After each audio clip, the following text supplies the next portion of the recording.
Dios les bendiga, hermanos.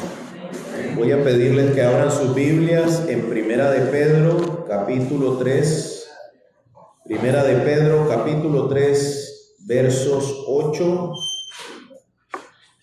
hasta el verso 12. Primera de Pedro 3, 8 hasta el verso 12.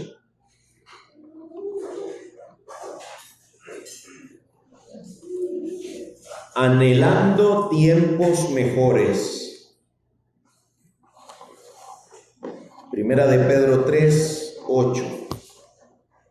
Anhelando tiempos mejores, tal como leímos en Isaías, en las palabras en las que el Señor Jesús dijo que hoy se había cumplido esas palabras cuando las leyó en la sinagoga, al decir que el Espíritu Santo había venido sobre él para declarar libertad a los cautivos, para sellar por medio de un nuevo pacto tiempos de esperanza, tiempos mejores. El verso 8 lo tienen, Primera de Pedro 3:8. En conclusión, sean todos de un mismo sentir, compasivos, fraternales, misericordiosos y de espíritu humilde, no devolviendo mal por mal o insulto por insulto, sino más bien bendiciendo, porque fueron llamados con el propósito de heredar bendición.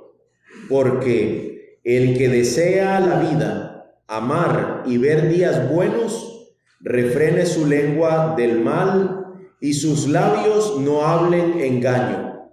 Apártese del mal y haga el bien. Busque la paz y sígala, porque los ojos del Señor están sobre los justos y sus oídos atentos a sus oraciones. Pero el rostro del Señor está contra los que hacen el mal. Leo de nuevo para ustedes el verso 10. Porque el que desea la vida, amar y ver días buenos, refrene su lengua del mal y sus labios no hablen engaño.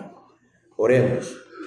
Padre Dios, damos gracias por su palabra y la oportunidad que tenemos de exponernos a ella el día de hoy. Concédanos que su palabra viva y eficaz haya lugar en nuestra mente, en nuestro corazón, nuestra manera de pensar, que su palabra encuentre un nido en nuestros corazones, que al escuchar lo que su palabra dice, seamos capaces de reconocer nuestro pecado, nuestra maldad y buscar la gloria suya y andar por los caminos suyos, y que sea mortificado nuestro mal y su nombre sea el que reciba gloria. Oramos por esto en el nombre de Cristo Jesús. Amén. La palabra de Dios dice en el verso 8 en Primera de Pedro 3, en conclusión. El apóstol Pedro lo que está concluyendo es un fragmento de los señalamientos que él le ha hecho a la iglesia en sus diferentes roles o expresiones de convivencia en esta tierra. Les dije anteriormente que el apóstol Pedro ha hablado a los siervos, ha hablado a las esposas, ha hablado a los esposos, y ahora dice, en conclusión, sean todos de un mismo sentir. Pero al decir en conclusión, no solamente dice que está concluyendo lo que ha dicho a los siervos, a las esposas y a los esposos, sino que también lo que está diciendo es, esta es la conclusión de las palabras que les he dado antes, palabras que suenan así. Escuchen, por favor. Bendito sea el Dios y Padre de nuestro Señor Jesucristo, quien según su gran misericordia nos ha hecho nacer de nuevo para una esperanza viva. Bendito sea Dios que nos ha hecho nacer de nuevo para una esperanza viva. Y como hemos nacido de nuevo, en conclusión, hagan esto, dice Pedro. Pero también dice en otra parte, Preparen su entendimiento para la acción. Preparen su entendimiento para la acción. Entonces, en conclusión, hagan esto. Si han preparado su entendimiento para la acción, hagan lo que voy a decir. Si han nacido de nuevo, hagan lo que voy a decir. Y en otra parte también dice, ustedes son linaje escogido, real sacerdocio, nación santa, pueblo adquirido para posesión de Dios, a fin de que anuncien las virtudes de aquel que los llamó de las tinieblas a su luz admirable. Todo eso está entre el capítulo 1 y 2 y aún un poco del 3 de la carta del apóstol Pedro.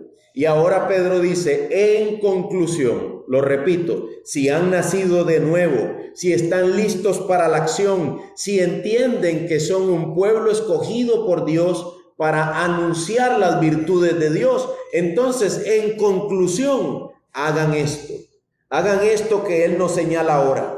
El apóstol Pedro prácticamente nos da las cualidades de los que esperan tiempos mejores.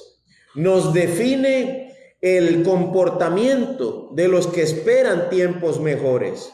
Y por último, nos da la motivación de los que esperan tiempos mejores. Eso lo hace entre los versos 8 al verso 12 que hemos leído.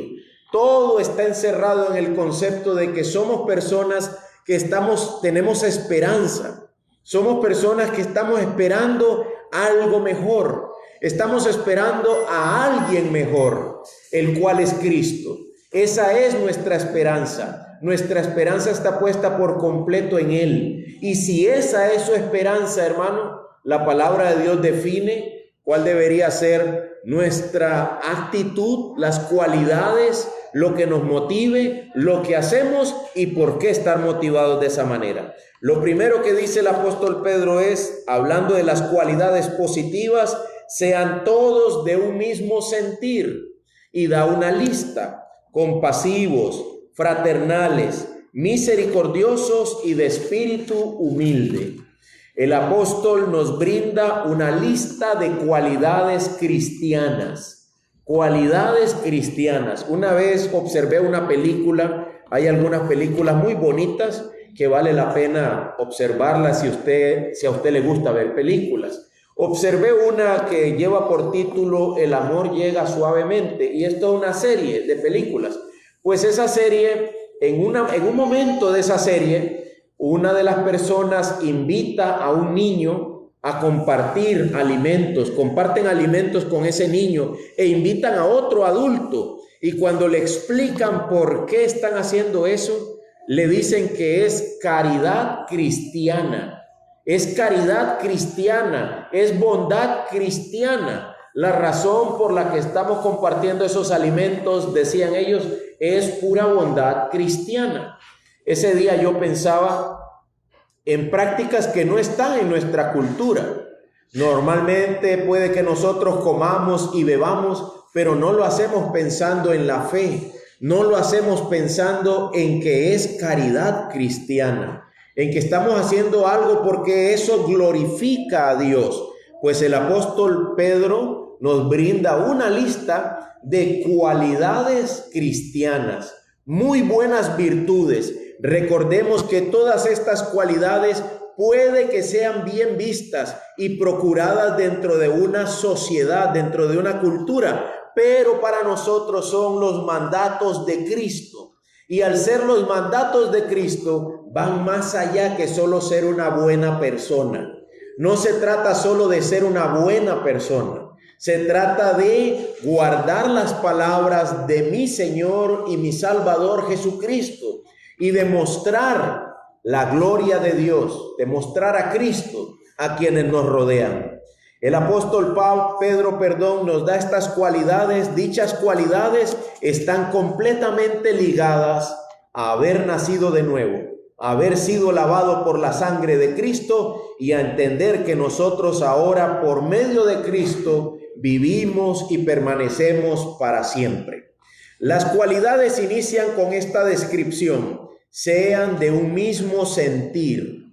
Esta frase, ser de un mismo sentir, normalmente se usa para dar una lista de características cristianas. El apóstol Pablo dice en Romanos 12:16, tengan el mismo sentir unos con otros. Notan que son exactamente las mismas palabras, exactamente los mismos términos, sean de un mismo sentir. Y Pablo dice en Romanos 12, tengan el mismo sentir unos con otros. Y una vez que dice eso, dice Pablo en Romanos 12:16, no sean altivos en su pensar, sino sean condescendientes con los humildes, no sean sabios en su propia opinión. Compartir con los hermanos de la fe un mismo sentir es sin duda un llamado demasiado fuerte para nosotros.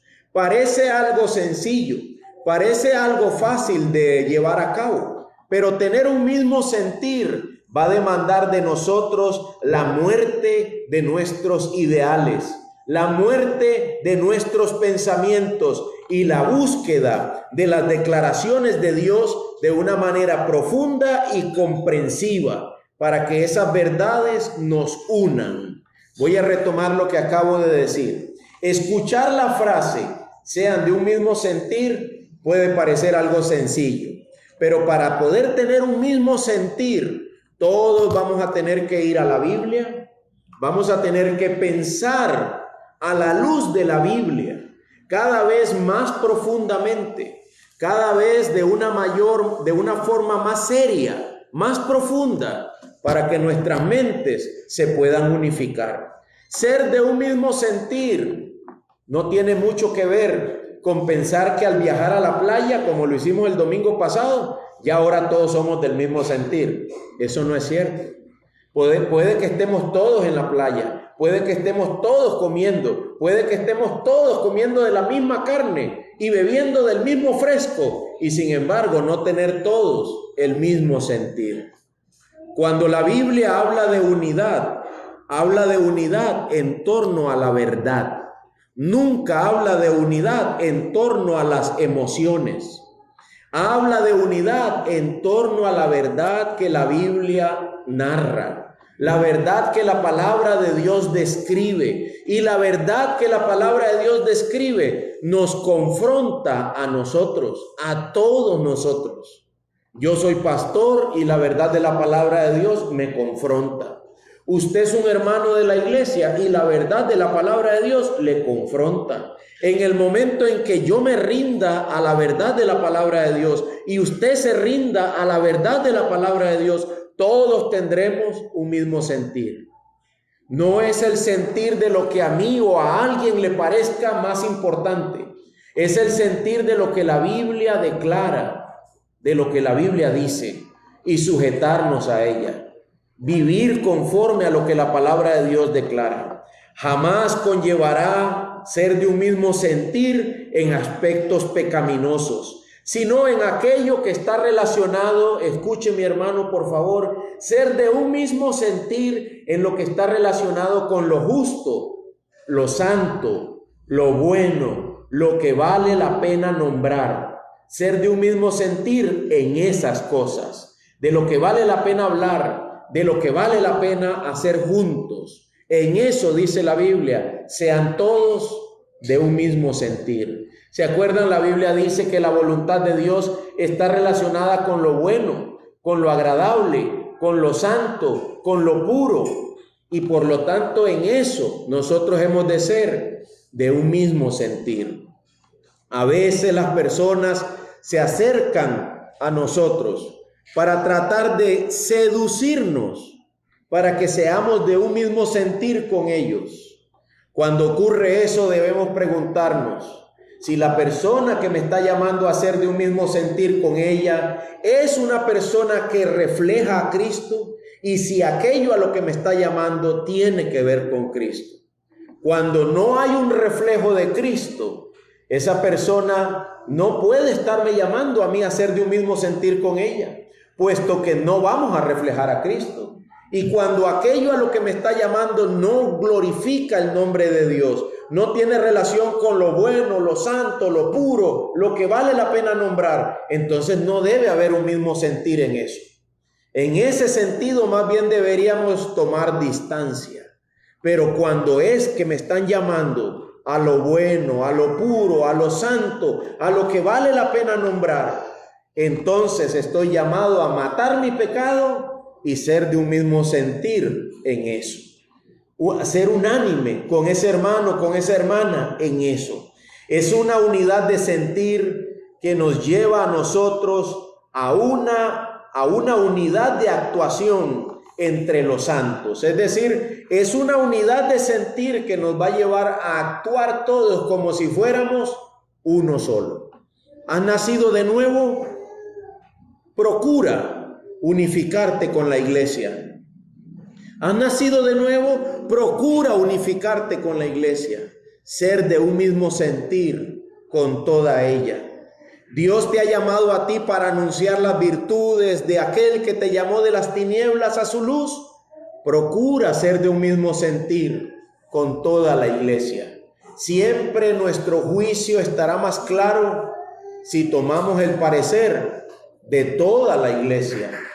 No solamente el mío y no solamente el de unos cuantos, sino el de toda la iglesia. Sean de un mismo sentir, dice el apóstol Pedro. Conlleva que nuestras vidas en familia, así como nuestros comportamientos individuales y sociales como iglesia, posean un denominador común. Y voy a darles lo que se considera en la Biblia un denominador común. ¿Han oído hablar de las 5 solas? Las 5 solas son un denominador común de la fe cristiana. Nosotros en nuestras familias, en nuestra vida individual y en nuestra vida en sociedad, hemos de buscar solo la gloria de Dios en todo. ¿Cómo sé que estoy acercándome y haciendo bien al unificarme con la gente? ¿Cómo sé que todos estamos haciendo bien? Primera pregunta, ¿están buscando la gloria de Dios en lo que ellos hacen? ¿Están buscando la gloria de Dios? Sí, tienes un punto a favor para buscar la unidad con esas personas que están buscando la gloria de Dios. 2, ¿reconocen solamente a Cristo? Solo a Cristo para el perdón de sus pecados, solo a Cristo para la salvación de sus almas, solo a Cristo para la esperanza eterna, solamente a Cristo. ¿Apuntan ellos a Cristo? Sí, tienes un segundo elemento para buscar la unidad con esos hermanos. Son ellos personas que en esencia permanecen y reconocen solamente las Escrituras como su norma de fe y de práctica. Esa es sola Escritura. Ellos permanecen y reconocen solamente a las Escrituras como su norma de fe y de práctica. ¿Viven ellos acorde a la palabra de Dios? ¿Procuran que la palabra de Dios marque sus vidas, marque su forma de ser, enmarque sus conversaciones, enmarque sus negocios? Sí, entonces es de un mismo sentir con esos hermanos. Además de eso, ¿viven ellos solo por fe? ¿Mantienen ellos toda su esperanza solamente en la gracia que se les traerá cuando Jesucristo sea manifestado? Y por último, ¿saben ellos que son salvos solamente por gracia? Si alguien vive solo por gracia, solo por fe, solo por Cristo, solo dependiendo de las Escrituras, solamente para la gloria de Dios, nosotros podemos y estamos llamados a mantener la unidad con esos hermanos, a mantenernos de un mismo sentir. En conclusión, dice Pedro, yo sé que estoy hablando, el apóstol Pedro diría, yo sé que estoy hablando a diferentes personas, yo sé que estoy hablando a gente que hace diferentes cosas. Unos son siervos, otros son esposas, otros son esposos, y la lista es muy amplia, podríamos continuar. Unos son hijos, otros son abuelos, otros son nietos, otros son empleados, otros son patrones, unas son madres solteras, otros son esposos, y lo que sea, es muy amplio el panorama. Dice, en conclusión, si tú eres un creyente, mantén un mismo sentir, sosteniendo estas verdades. ¿Estás buscando la gloria de Dios? ¿Permaneces solo por fe, solo por Cristo, solo por medio de las Escrituras? ¿Está toda tu esperanza solo en la obra que Dios ha hecho por medio de nuestro Señor y Salvador Jesucristo? ¿Tu vida refleja eso? ¿Vives eso? Sabemos que nadie es justo al punto de que haga el bien y nunca peque. Pero si la persona procura que estos sean los estándares de su vida, hemos de nosotros mantener la unidad con esta persona. Estas verdades unificadoras de la comunidad cristiana nos mantendrán enfocados, nos mantendrán humildes, nos mantendrán sencillos, nos mantendrán pregonando solo aquello que vale la pena nombrar. Esta declaración de unidad, sean de un mismo sentir, conlleva la idea de que no importa con qué hermano estemos hablando, debería sentirse como si estuviéramos hablando con cualquier otro hermano.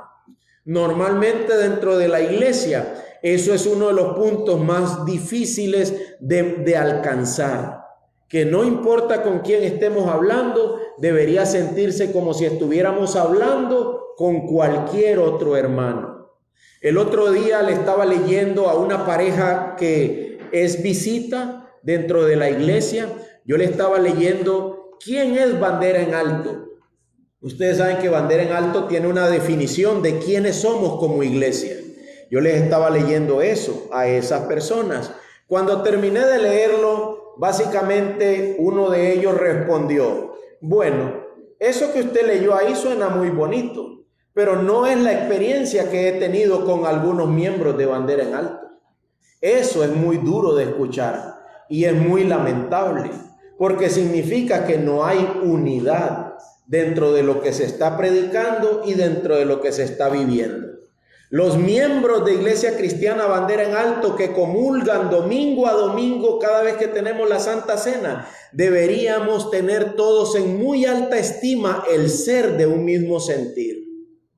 Hay personas que han dicho, aquel o aquel son muy buenas personas, pero este y este no los entiendo. Y sabes que es muy triste que cuando hablan del este o este, es un este oeste que como pastor yo también tengo que reconocer que son personas difíciles. Esto, hermanos míos, diríamos nosotros a la luz de la Biblia, no debería ser así. Esto no debería ser así. Dentro de la fe cristiana, todos deberíamos ser de un mismo sentir. Hace poco me metí un golpe, yo pensé que no iba a hablar de eso, pero ya me llegó a la mente una buena ilustración. Hace poco me metí un golpe en las costillas, por eso hoy no estoy hablando con el ímpetu que me caracteriza, no puedo. Y me metí un golpe en las costillas y cada vez que me muevo todo me duele. Me duele ahí. Si yo muevo esto así muy fuertemente como para agarrar algo o alguna cosa, todo me duele. Le decía a un hermano de la iglesia, si me ves caminando así, no es porque me crea un gran señor, es porque me duele la costilla, no puedo caminar bien, no me puedo poner bien en línea, porque me llega el sentir de que este punto nada más, este punto está golpeado y todo lo demás también está mayugado. Todo lo demás se resiente y dice, no te muevas mucho, por favor, cálmate, respira suavecito. Hermanos míos amados, lo que la palabra de Dios dice es para que seamos de un mismo sentir. Hermanos míos amados, hay personas que han venido a esta iglesia, hay personas que han sido miembros de esta iglesia, pero en cuanto uno como pastor les dice algo, se levantan y se van. Y no les importa que la hermana Yendri les abrió el corazón también, no les importa. No les importa que el hermano Dani los invitó a comer también. No les importa. Ya no les importa. Solo se levantan y se van. Se acabó la unidad. A una de esas personas les dije, mira, te amamos, pero necesitamos algo más que tu dinero. Te necesitamos a ti. No le gustó. Porque eso conllevaba que él iba a tener que hacer cambios en su estilo de vida para poder participar de la comunión de la iglesia. Hermanos, a nosotros no nos gusta que nos digan nada. Nosotros tenemos la forma de ser rebelde. Había una canción y un programa de televisión que se llamaba así, Soy Rebelde. Nosotros tenemos estas características muy dentro de nuestro ADN pecador. Tenemos la tendencia a preferir lo que a mí me agrada y lo que yo pienso que es mi opinión. El apóstol Pedro dice, mira, si tú has nacido de nuevo, abandona todo eso, muere a ti, a tu pecado, y hazte uno con aquellos que buscan la gloria de Dios. Pastor, usted no es perfecto, cuando yo dije que era perfecto. Pastor, usted es un pecador, claro que soy un pecador. Pastor, usted necesita arrepentirse, amén, así es. ¿Estás tú dispuesto a arrepentirte conmigo? ¿Estás tú dispuesto a buscar la perfección junto conmigo? ¿Estás tú dispuesto a reconocer tus pecados junto conmigo? Hermanos, hay personas que me han dicho, yo sé que la iglesia está bien y va a seguir bien. Yo sé que tú reconoces tus pecados muy bien, pero me voy. Eso es algo que no triangula. Eso no cuadra. En algún lado hay un error de pensamiento y no se está buscando la unidad. Oigan de nuevo, yo sé que la iglesia está bien y va a seguir bien. Buen punto, ¿no?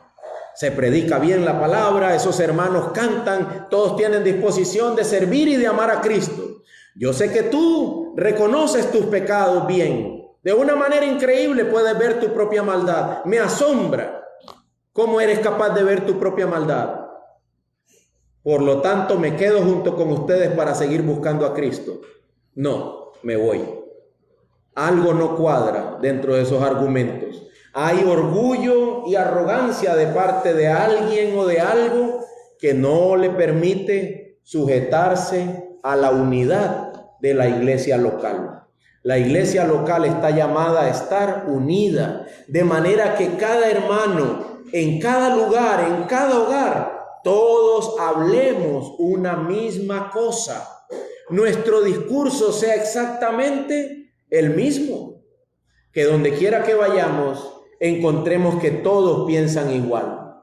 Y todos me llevan a mí por el mismo camino. Dice la Biblia que entre todos debemos hacer una senda derecha para que lo cojo no se salga del camino. No se salga del camino. Ahí vienen tantos ejemplos a mi mente de personas refutando llamados a la unidad que sería interminable. Algunos no saben, algunos de ustedes no saben cómo Dios los ha usado a ustedes con gente con la que yo hablé para algo. Y es una bendición cuando alguien dice, pues yo no me quiero sujetar a eso. Y dice el otro, pero es que sí es cierto, deberíamos sujetarnos. Y dice la otra persona, no, pero es que solo él está diciendo eso. Y el otro dice, no, a mí un hermano de la iglesia también me dijo eso.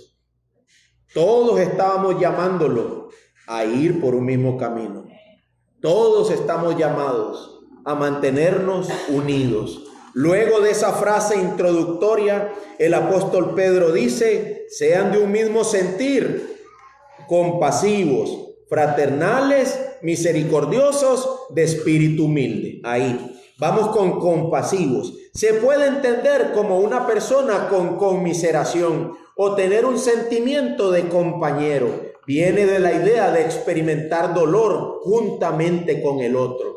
Sean todos de un mismo sentir, compasivos. Sientan dolor por el dolor del hermano. Sientan aflicción por la aflicción del hermano. Pero esta aflicción no es solamente la aflicción económica, es también la aflicción espiritual, es también el dolor espiritual. La compasión está descrita en Mateo 18 con un amo que perdonó la deuda de su siervo. La compasión está descrita en Lucas 15 con el padre del hijo pródigo que tuvo compasión por el hijo pródigo. La compasión está descrita en Lucas 10 con el buen samaritano que tuvo compasión por el viajero herido. La compasión está descrita en Marcos 6 con la compasión de Jesús por las multitudes que no le reconocían, que no le dieron gloria y que a última instancia lo llevaron a la cruz. La compasión está descrita con las palabras de Jesús diciendo: perdónalos, porque ellos no saben lo que hacen. Tengan, dice, sean de un mismo sentir. ¿Cómo? Compasivos. Todas estas fueron sin duda enseñanzas que el apóstol Pedro observó en Jesús y escuchó de Jesús, y que ahora nos transmite a nosotros a manera de una virtud cristiana. En esencia, la idea de este término viene del carácter de Dios. Dios es compasivo, Dios es clemente, Dios es tardo para la ira y se goza en perdonar. Venimos delante de Dios en arrepentimiento y fe. ¿Y sabes qué dice Dios? Yo no me acuerdo de tus pecados, ni siquiera de uno de ellos. Todos han sido lavados, todos han sido perdonados por el solo hecho de que Él es compasivo. Él es amplio en perdonarnos. Así que se nos llama a nosotros a ser compasivos, a ser amplios en perdonar. Compasivos, amplios en perdonar. La compasión de Dios hacia nosotros nos debe guiar a nosotros a ser compasivos con los hermanos y con las personas que nos rodean. Si alguno piensa que tal vez por mis ejemplos yo guardo rencor contra la gente que se ha ido, déjeme decirle que no. No puede ser eso dentro del corazón cristiano. No podemos nosotros guardar rencor. Solamente son ejemplos de personas que no han mostrado esa compasión, pero que si aún hoy volvieran, ¿sabes qué recibirían? Compasión. Que si aún hoy los vemos en la calle, ¿sabes qué reciben? Compasión. Reciben un buen trato, reciben un Dios le bendiga, reciben un hola, ¿cómo has estado? Reciben compasión. El cristiano ha de mostrar compasión.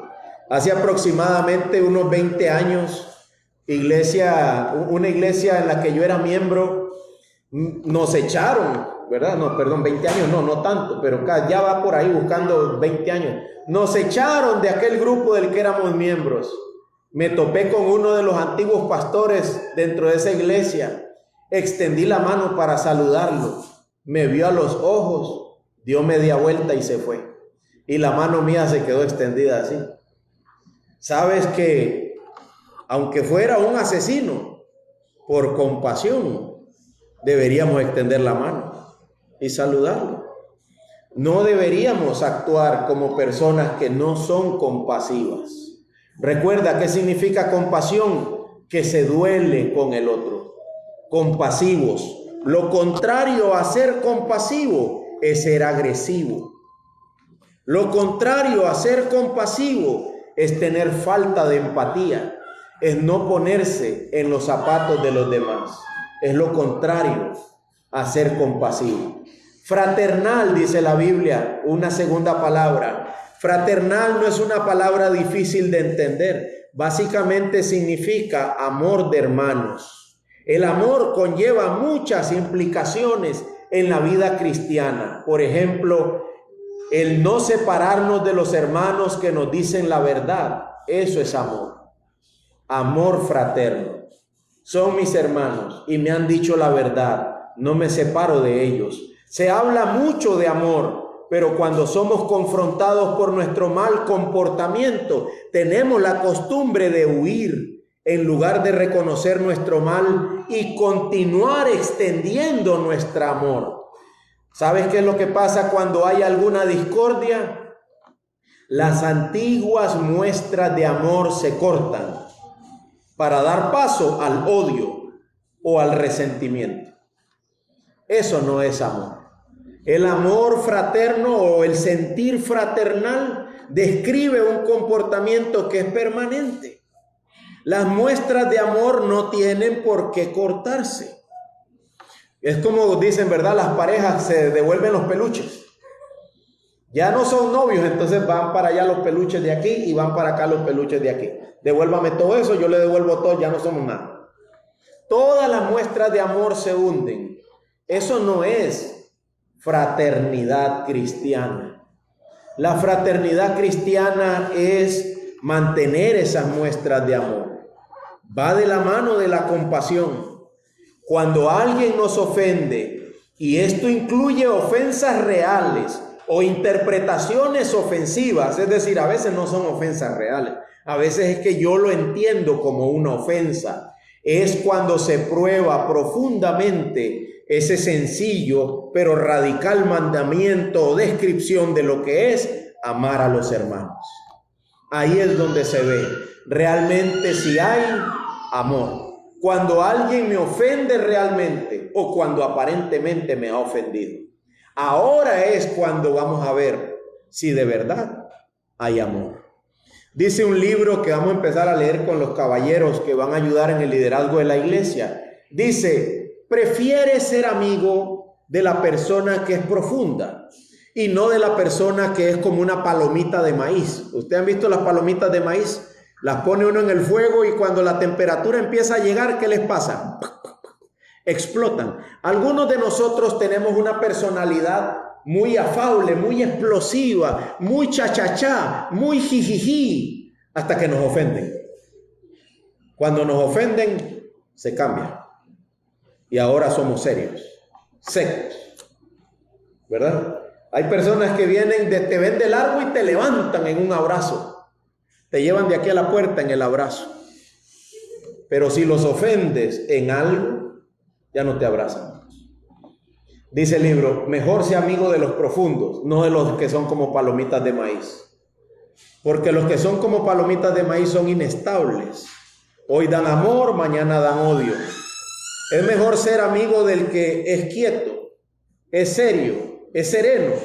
Porque normalmente si ese te abraza hoy, te va a abrazar mañana y pasado mañana y te va a abrazar siempre. Siempre vas a encontrar el mismo rostro en él. Su rostro no va a cambiar por las circunstancias que se están enfrentando. Dentro de la fraternidad y de la compasión está incluido eso. Que no cambiemos nuestro trato por una ofensa o por una aparente ofensa. Mantengamos la mirada puesta en la recompensa que se nos traerá cuando Cristo sea manifestado. No la tengamos puesta en la condicionalidad de cómo me tratan, sino en Cristo y en la manifestación futura de nuestro Señor, en que un día tendremos tiempos mejores. Un día ya no habrá hipocresía, un día ya no habrá mentiras, un día ya no habrá inestabilidad emocional, un día. Mientras tanto, yo voy a seguir siendo de un mismo sentir, voy a seguir siendo compasivo, voy a seguir siendo fraterno, porque la palabra de Dios me llama a eso. La Biblia dice en Mateo 5:44, yo les digo, amen a sus enemigos, oren por los que los persiguen, amen a sus enemigos. Me voy de esta iglesia porque ustedes no me gustan. Ustedes son mis enemigos. Si hemos llegado al grado de ser enemigos suyos, deberíamos recibir su amor. Sabemos que no, ¿verdad? Dios nos libre a nosotros de llegar al grado de que nos consideren enemigos. Pero en todo caso, si el que se va es un cristiano, debería estar amándonos. Amándonos, porque Cristo dice, ama a tu enemigo, ora por el que te persigue, para que tú seas como tu Padre que está en los cielos, para que tú, el que juzgas al otro como un enemigo, tú, el que juzgas al otro como un perseguidor, al fin te parezcas a tu Padre que está en el cielo, porque de otra manera no nos vamos a parecer al Padre que está en los cielos. Dice, porque el Padre hace salir el sol sobre los malos y sobre los buenos. Hace llover sobre los justos y sobre los injustos. Porque si ustedes aman a los que los aman, ¿qué recompensa tienen? ¿No hacen también lo mismo los recaudadores de impuestos? Claro, ellos obtenían beneficio y amaban a los que les mostraban amor. Ellos mostraban compasión por los que les mostraban a ellos compasión, pero con todos los demás no. Y si saludan solamente a sus hermanos, a los que les caen bien, solo saludan a los que les caen bien, ¿qué hacen más que otros? ¿No hacen también lo mismo los gentiles? Por tanto, sean ustedes perfectos, como su Padre Celestial es perfecto. La perfección del amor radica en ser fraterno, en mostrar amor de hermano a alguien que no lo muestra. En eso radica la perfección del amor. Cuando esa persona entienda su pecado, te va a abrazar y te va a decir: perdóname, perdóname. Yo no te estaba mostrando el amor que tú me has estado mostrando siempre, indefectiblemente. Hay personas que durante la vida han sido muy perseguidos y lastimados y por eso caminan huyendo. Donde les digan la verdad, huyen. De donde los confrontan, huyen. Pero lo que estamos llamados a hacer es a permanecer en amor. Eso cambiará profundamente el quiénes somos. Dice la Biblia, además de fraternos, misericordiosos. Compasivos significa misericordiosos. Es el ánimo de compadecerse de las miserias del otro. Es una virtud ampliamente cristiana. ¿Sabes? Me hace pensar en que alguien me ofende y en lugar de enojarme, me compadezco del otro. Él me ofendió porque le falta amor. Yo me compadezco de la falta de amor de él. Él me ofendió porque le falta educación. Yo me compadezco de la falta de educación de él. Él me ofendió porque le falta respeto. Yo me compadezco de la falta de respeto. Al punto que no entro en pelea con él. No entro en una pelea. Simplemente ignoro sus amenazas. Ignoro su trato descortés. En términos de que no entro en combate. No entro en combate no por mis carencias, sino por compasión de las carencias del otro. Eso es compasión cristiana. Mira lo que te dijo, ¿por qué no respondes? No. ¿Le tienes miedo? No, no tengo miedo. No es por mis carencias, es por las carencias del otro. No tiene sentido entrar en un combate. No es una ignorancia seca a lo que me está diciendo el otro. Es no pelear con ese otro. No entro en una pelea con él porque tengo compasión de él, de sus carencias. De ahí que mejor guardamos silencio. Sigue diciendo la Biblia, además de misericordioso, de espíritu humilde. Otras traducciones pueden ser un espíritu afable, espíritu complaciente, espíritu benévolo. La expresión habla de nuestro propio espíritu, de nuestra forma de ser. Podemos tener la tendencia a ser agresivos, poco considerados con los demás, o a ser engreídos, altivos, personas que desprecian a los demás y no toman en cuenta sus palabras o acciones. Las podemos creer a las demás personas como inútiles o inservibles, y puede que lo sean, pero estamos llamados a ser de espíritu humilde.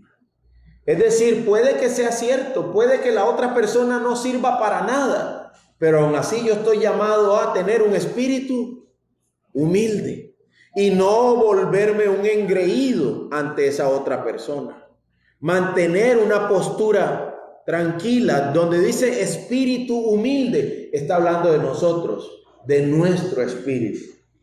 Que nuestro espíritu sea humilde. Mantener un perfil bajo, sin importar lo alto que sea nuestra condición. Mantener un perfil bajo. ¿Eres intelectualmente muy profundo? Mantén un perfil bajo. ¿Eres económicamente muy poderoso? Mantén un perfil bajo. ¿Eres espiritualmente muy santo? Mantén un perfil bajo. ¿Eres materialmente rico? Mantén un perfil bajo. ¿Eres celestial? ¿Verdad? De repente yo puedo creer que yo soy celestial, casi angelical. Mantén un perfil bajo.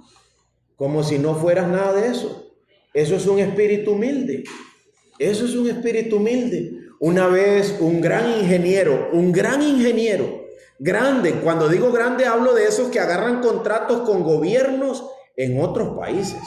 Eso es un gran ingeniero, calculo yo, ¿no? De construcción, de carreteras y puentes y todo eso.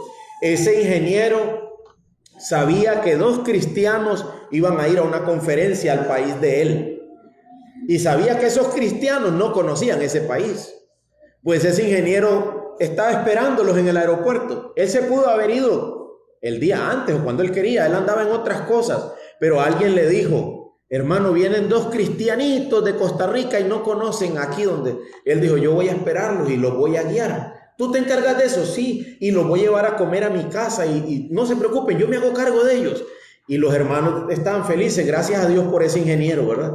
Cuando por fin se encontraron en el aeropuerto, él llegó y dijo: ¿usted fulano y sutano? Sí, yo vengo para guiarlos. Y aquellos hermanos hicieron así, ¿verdad? Oh, aleluya. Nosotros íbamos para un país desconocido y mira, un hermano que viene para guiarnos. Y los llevó, los guió. Y los llevó a la casa de él, los hospedó. Y cuando estaban ahí, los invitó al cine a ver una película. Ellos se mudaron y dijeron: vamos para el cine. No, el cine era en el sótano de la casa del ingeniero, ¿verdad? Los bajó así por un ascensor y al cine con unas butacas preciosas. Vieron una hermosa película cristiana. Al final de la película ya habían las sirvientas, tenían comida, unas comiditas ahí, algo bien bueno. Y uno de los cristianos dijo con una copa de refresco en la mano: lo que diera yo por tener todo esto.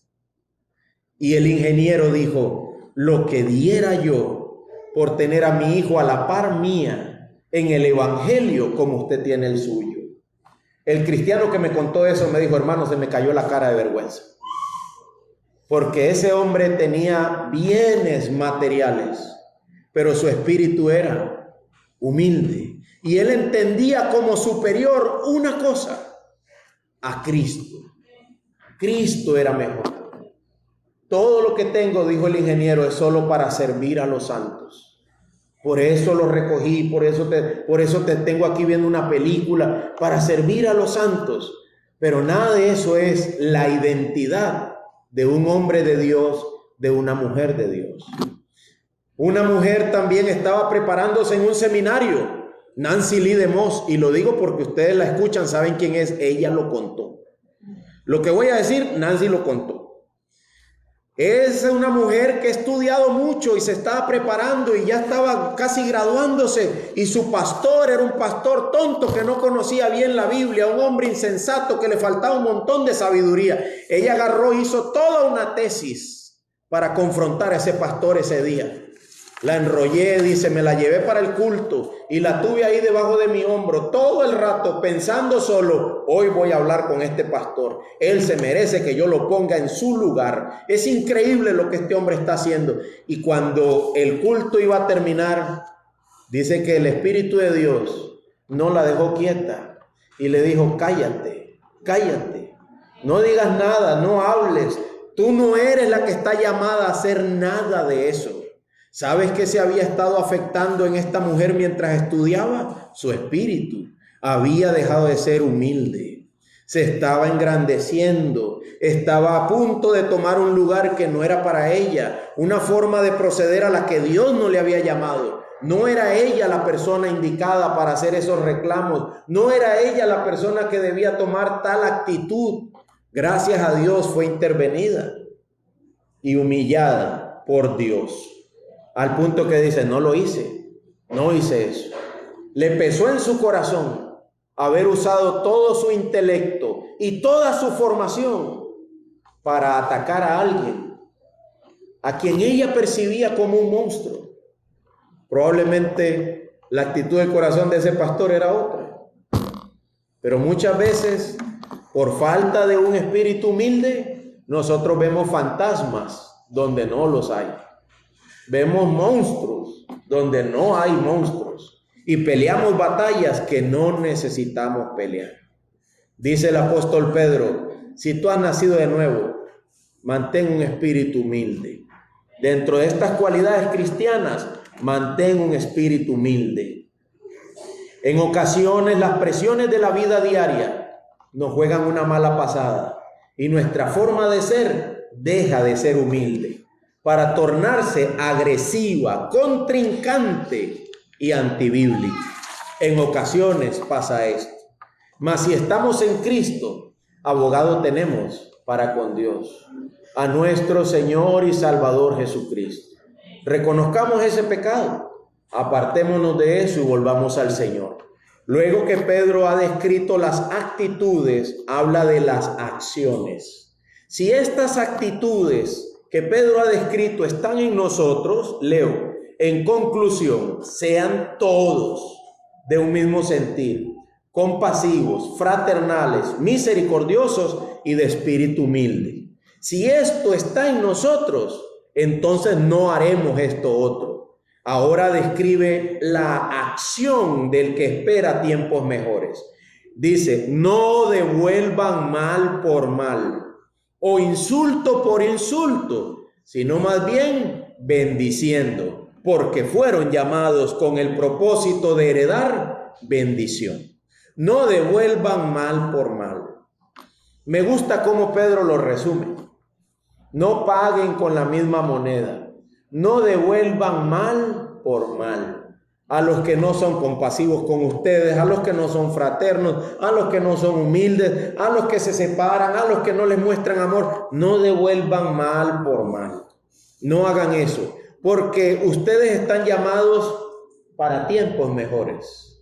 Ustedes van a heredar bendición, han heredado bendición y van a heredar más bendición aún.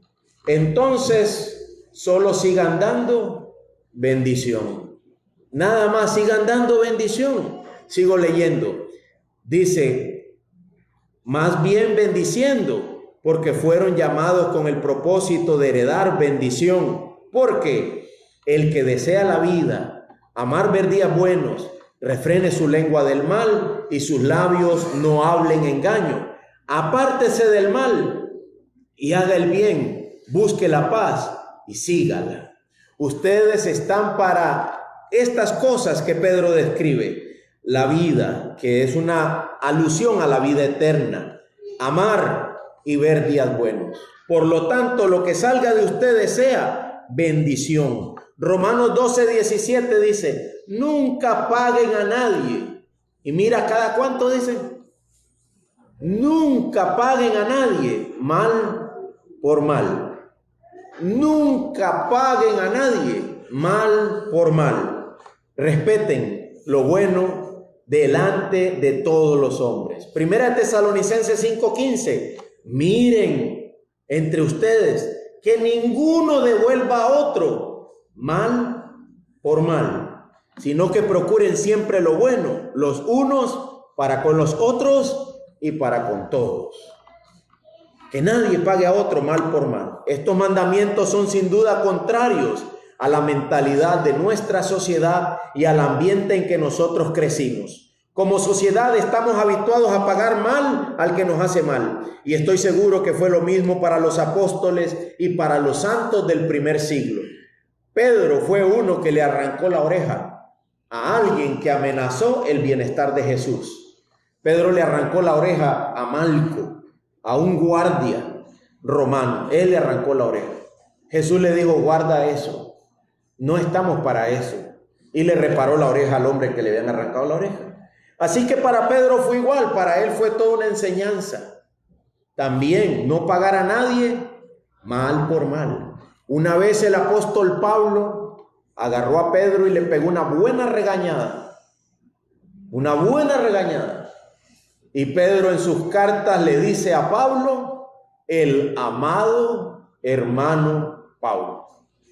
Y yo me calculo lo que le debió costar a Pedro tragarse su orgullo, porque Pablo nunca anduvo con Jesús como Pedro. Pablo no conoció íntimamente a Cristo en la tierra como Pedro. Pablo fue enseñado por Cristo, pero no de la forma en que Pedro y Juan y los apóstoles anduvieron. Y aquí venía este Pablo a regañar a Pedro y a poner a Pedro en su lugar. Y usted no encuentra que Pedro se haya enojado, más bien le llamó amado hermano. Es más, Pedro dice que él no entiende ciertas cosas que Pablo escribe en sus cartas. Dice Pedro, ni yo entiendo, no las entiendo. Y los inconstantes las tuercen, los indoctos las tuercen. Dice Pedro, yo no las entiendo y no las retuerzo. Las dejo así como están. No trato de darle mis propias interpretaciones. Y sin embargo, ¿cómo tuvo que llamar Pedro a Pablo? Tuvo que llamarlo amado hermano. Por causa del Evangelio, por causa del Señor, el hombre aprende a morir a sus pecados y amar aún a aquellos que me han confrontado, aún a aquellos que aparentemente me han hecho un desaliento, me han hecho mal. Estos mandamientos son contrarios, sin lugar a dudas, para nuestra sociedad y lo fueron para los apóstoles.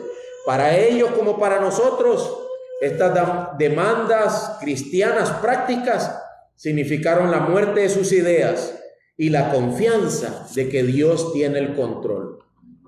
Donde quiera que yo tenga que morir, también tengo que nacer a la verdad de que Dios controla todas las cosas. Y Él sabe mejor que yo, aún lo que yo no entiendo. El apóstol Pablo fue también lastimado por alguien llamado Alejandro. Segunda de Timoteo 4:14 dice Pablo: Alejandro, el calderero, me hizo mucho daño. ¿Qué dice? Me voy a vengar. Dice, el Señor le retribuirá conforme a sus hechos. Hermanos, la palabra de Dios no te limita al hecho de que seas un tonto y que no te des cuenta quién te está haciendo mal. No, Pablo sabía que Alejandro le había hecho mal y que era mucho mal. Pero las actitudes cristianas y los mandamientos cristianos llevan a Pablo a decir que el Señor se encargue de eso. Yo no me voy a encargar. Tal como David dijo, no voy a tocar al que Dios ha puesto a hacer algo. Yo no lo voy a hacer. Dios tiene el control, es lo que Pablo está diciendo. Ahí donde la palabra de Dios me llama a morir a mí, también me llama a nacer a una nueva confianza. ¿Sabes por qué le podemos sonreír al que nos ha hecho daño? ¿Sabes por qué podemos extender la mano y darle un plato de comida? Porque Dios tiene el control. Porque Dios sabe lo que hace. Porque Él es el que retribuirá a cada uno según sus hechos. El apóstol Pedro termina diciendo en el verso 12, la razón, la motivación por la cual el cristiano se comporta bien con aquellos que le hacen mal, porque los ojos del Señor están sobre los justos y sus oídos atentos a sus oraciones, pero el rostro del Señor está contra los que hacen el mal. Hermanos, Dios tiene el control. Dios observa todo y gobierna todo. Dios ha levantado a algunos como el faraón para descargar sobre ellos su ira. Y ha sacado a otros miserables y necesitados para darles de su compasión. Dice el Señor, quiero que sepas esto.